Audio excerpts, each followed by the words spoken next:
Good evening, everyone. My capstone is on the lively band of rebels in the network protest movements, a case study on important social media movements and the anti CA movement in India. On 15th of December last year, my alma mater, Jamia Millia Islamia in Delhi, came into media attention. Through Facebook posts and WhatsApp messages, I got to know that police had entered my campus, used tear gas, batons, and even opened fire on students protesting peacefully against the CAA. CAA is the Citizenship Amendment Act. This act will fast track citizenship for religious minorities except for the Muslims and Jews from the three neighboring countries of Afghanistan, Bangladesh, and Pakistan. This act has taken India by storm, leading to protests throughout the nation. Harsh Mandar, a renowned human activist and author, told CNN that I think it is, without exaggeration, probably the most dangerous piece of legislation that we have had because it amounts to truly destroying the very character of the Indian state and the constitution. The anti CA movements came to an abrupt halt after the nationwide pandemic started. The pandemic got me thinking how, even during a time like this, these protests could be kept alive. I set out with this research to seek ways to keep the protests alive on social media. Along with the anti CA movement, I have also focused on two other social media movements, the Black Lives Matter movement and the Gezi Park movements. For my primary research, I conducted telephonic conversations with journalists, activists, and PR professionals from India who took part in the anti CA movement. All the interviews are recorded and transcribed in my paper. Before the pandemic started, I also attended events like Ms. Joan Bland's talk on the Children's March, Youth Activism Yesterday, Today, and Tomorrow. I participated online and protested physically in the anti CA protests held at the Capitol Rise building in St. Paul. I would like to share a few insights I gathered. So, why do people protest?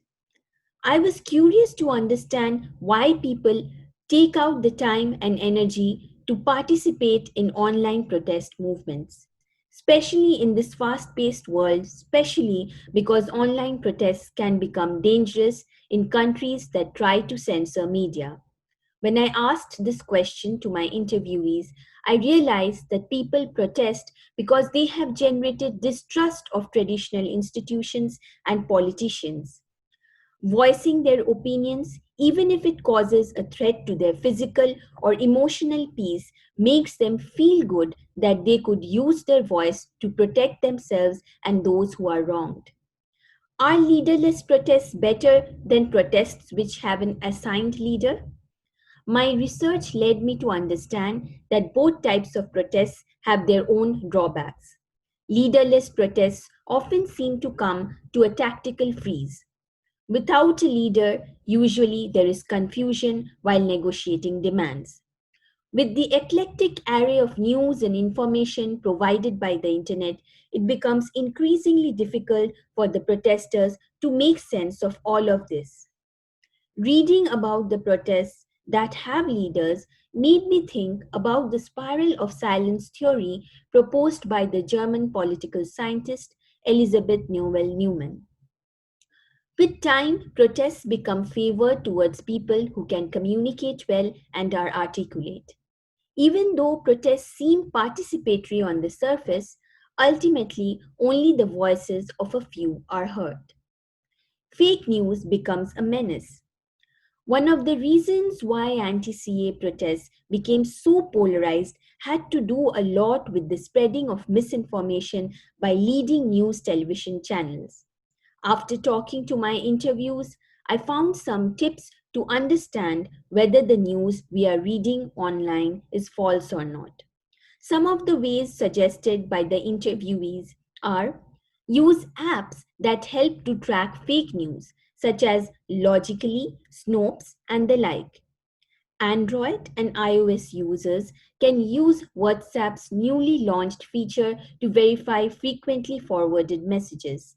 Organizing workshops and seminars to educate people on corroborating and looking for who the sources of information are. Finally, we should not keep the verified news to oneself but share the verified news with others. Some ways that people protested during a pandemic in the anti CA movements. The anti CA protesters faced repression and navigated and innovated through risks. For example, one interviewee said that the authorities of the Indian Institute of Management Bangalore had imposed CRPC Section 144, under which there is a prohibition of assembly of one or more persons. What the students did was they drew circles on the ground and left their shoes there. They were not physically present, but they left their shoes there. The media then came and took the pictures. So the shoes represented them. The students very intelligently defied the orders of the authorities and hence they were able to register their protest. Another interviewee mentioned that during the lockdown, the Prime Minister appealed to the public to clap and bang utensils to fight corona from the terrace. So the anti CA protesters thought, why not clap, bang, and shout slogans from the terrace to show their disapproval of the CAA? And uploaded these videos on social media. I found it extremely fascinating how protesters navigated and innovated through risks. For example, when COVID 19 hit India with full force in March, activists kept the spirit of the protest alive by remaining active in a different way. They started distributing food and water to daily wage workers and laborers when the government had shirked all responsibility towards these poor people. Now let's discuss something closer to home: the Black Lives Matter movement. The Black Lives Matter movement started after the killing of Trayvon Martin in 2013. When the killer was cleared of his murder, a California activist, Alicia Garza, responded to the jury's decision on Facebook with a post that ended, "Black people, I love you. I love us. Our lives matter." Garza's friend Patrice Collors amended the last three words to create a hashtag Black Lives Matter. 2 years later, in August 2014, another black teenager, Michael Brown, was killed by a police officer in Ferguson, Missouri. An analysis showed that 3 million tweets related to hashtag Ferguson were sent before TV stations started covering the events. Since the Ferguson protests, participants in the movement have demonstrated against the death of numerous other African Americans by police brutality. The movement returned to national headlines and gained further international attention during the global George Floyd protests this year in Minneapolis, Minnesota.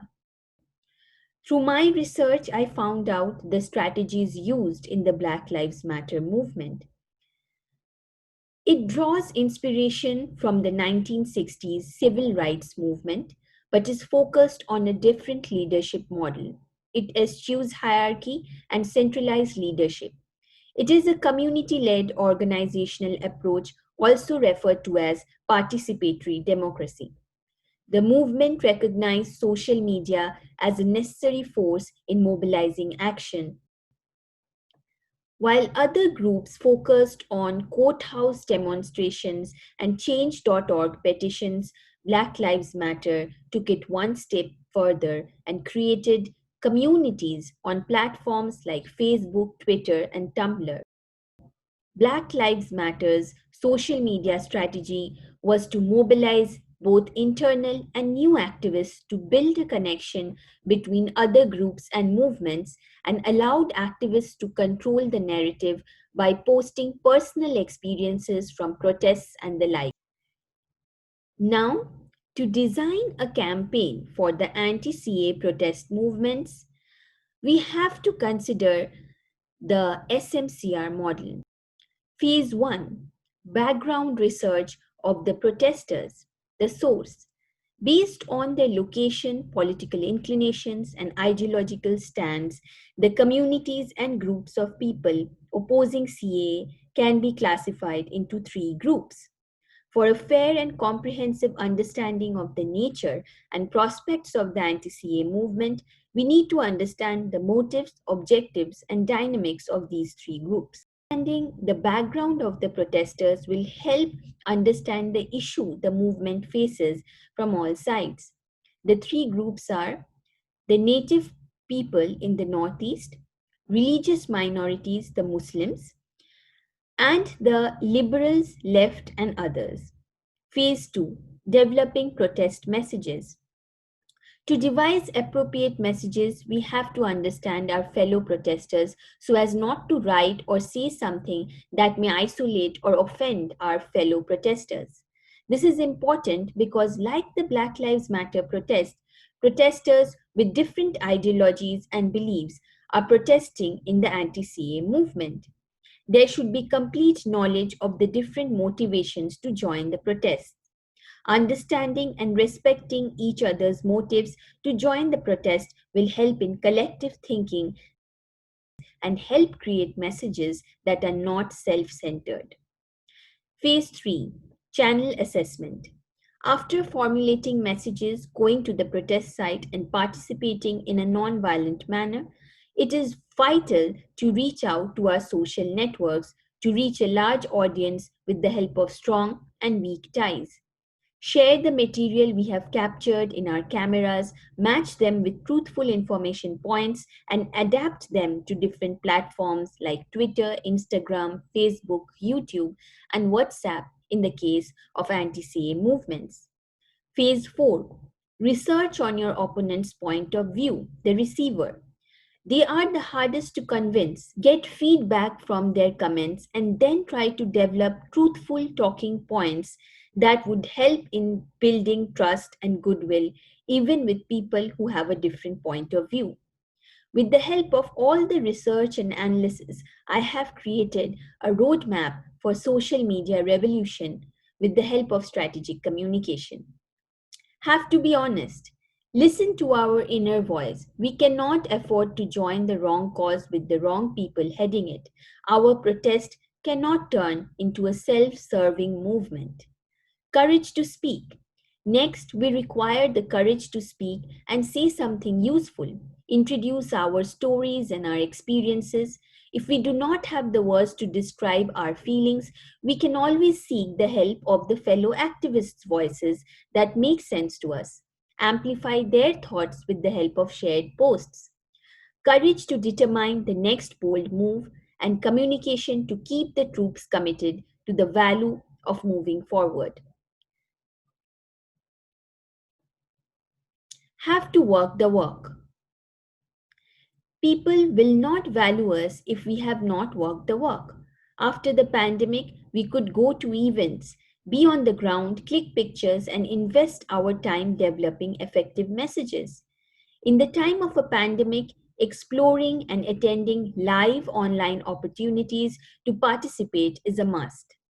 Have to take accountability for the things that we say.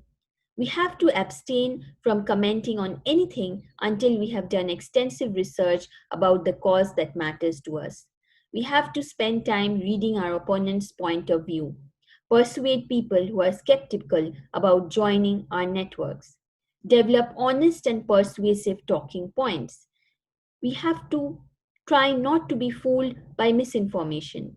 We must identify what we do not want our protest to become. We cannot be naive enough to post something on social media that is not backed by evidence. The pitchfork mob will rip us apart. Immune ourselves to hate. People will not like the fact that we want to make a difference. Some people will be against us, while others will be with us. We have to stand by what we say. At the end of the day, if we believe that we are doing the right thing, it is worth everything in the world. have to become a team player. Being a team player and connecting with other activists will help us complete tasks faster and look at a problem differently and find novel solutions. Establish connections with other activists who share our cause. This is crucial because our voice will get a chance to be heard, especially if we live in a country where the internet is shut down more than any other. Gather all the protest art that you find and upload. Protesters use public spaces in innovative ways. Before the government whitewashes all the art, it should be uploaded and shared as much as possible. Protesters use public spaces to employ inventive nonviolent methods that can enhance audience engagement and participation. Their hard work should not be lost. Documenting the unfolding of a protest will bring real stories to life. If you want to make a difference, do it right now with the help of the 3Ms. Before the pandemic, I had the good fortune to attend Ms. Joanne Bland's talk. She mentioned that for a protest, we need three things: money, media, and motivation. I have elucidated on those further. Don't have money? Hosting a fundraiser is a perfect way to share our cause with the world. Convincing people of our ideas, pitching ourselves. Always keep a 2-minute speech ready to pitch ourselves. We may meet someone important accidentally. We do not want to waste that opportunity. Make sure we end the conversation by scheduling a meeting. Media, monitor the media to see that our protest is getting positive media coverage. If it is, then celebrate for a while and add humor. There is nothing worse than a grumpy and bitter activist. If the media is not playing out the story in a positive way, use social media to bring out our truth and share it. Do not let vacuum be created between our fellow protesters as well as with the reporters. If there is no consistent dialogue, then a vacuum will be created, and vacuum leads to rumors. Rumors will be detrimental to our cause. Generate one on one relationship with reporters beforehand. Speak truthfully to them with genuine emotion. Share our genuine stories with them. Lack of motivation? We could reach out to fellow activists, see what they are trying to do to make a difference. Read about successful social media movements and ways to develop an integrated communication plan for our cause. Watch talks and attend webinars. Never feel guilty to take a break, but be determined to come back stronger. Thank you.